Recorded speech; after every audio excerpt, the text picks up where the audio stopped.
Imagine you're in school and your favorite class is theater.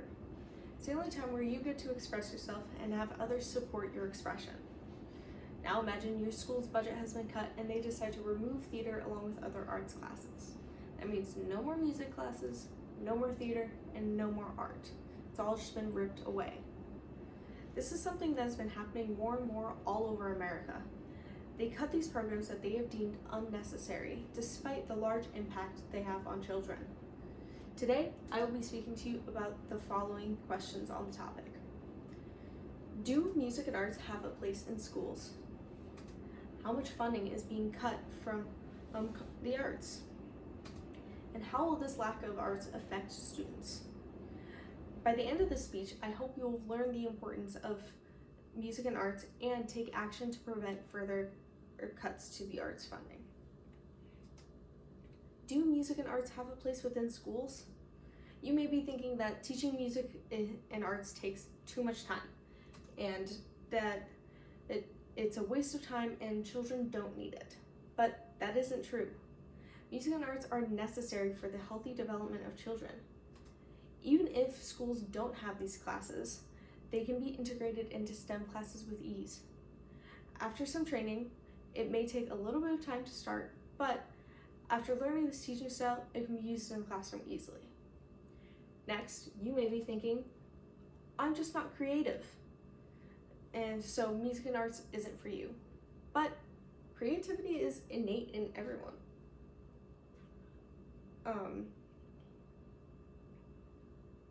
And it can be taught just like anything else. You might say that music and arts don't have a place in STEM, but the arts actually have a lot in common with STEM. Take the scientific method, for example.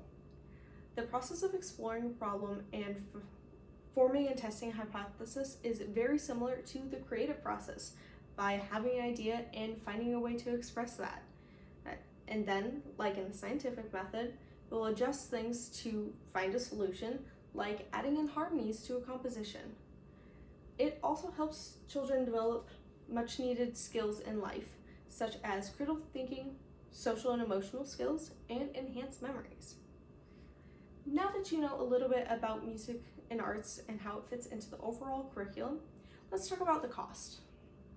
According to a poll done by the National Association for Music Education, the results of which are seen in this graph, in the 2022 to 2023 school year, about 75% of respondents reported that their funding came from the district funds to support music and arts in schools. And state funds and student fundraising came in second place at about 45%. This study also speaks about how many of the instructors were informed that these funds could not be used to support their programs. With the majority of the funding coming from the government, it heavily impacts schools when that funding is decreased. And according to the National Assembly of States Arts Agencies, the 2019 fiscal year shows that after adjusting for inflation, art funding throughout the years has decreased 43.4%.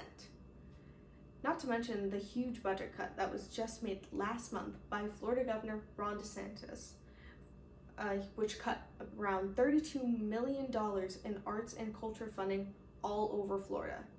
This not only affects schools, but also youth orchestras and choirs, museums, art galleries, dance troupes, zoos, cinemas, and community theaters, all of which rely on state-given grants to afford their operations. So funding for music and arts in schools is decreasing, but how will that affect your children? Well, not having music and arts programs or arts integration in other subjects can delay the development of many important skills children need, such as time management, problem solving, and stress reduction. Without music and arts, many students may not feel motivated to go to school. If the arts programs are the only thing that is pushing the child to attend, then removing those programs will also remove those students. This would result in decreased retention and graduation rates. According to a study done by the College Board, it can also result in lower test scores. Students who did not study music and arts were shown to have scored around a 980 on average on the SAT, while students who did study music and arts were shown to score a 1070 on average. This lack of arts and lower test scores will make it much more difficult for America to try to close the academic achievement gap between us and other countries' academics. In summary, I want you to remember these 3 facts. Arts integration improves students' cognitive abilities. Decreased music and arts funding negatively impacts students, and schools with music and arts programs have higher test scores and graduation rates. Now that you know all of this, I hope you'll do something for me. I'd like for you to plan an event about the importance of music and arts in education and invite your community leaders, school leaders, artists, students, parents, teachers to participate. Now, if that is too much to ask, then I ask that you will at least take 2 minutes of your time and go to America's for the Art Action Fund website and write to your state and local representatives to push for more music and arts funding.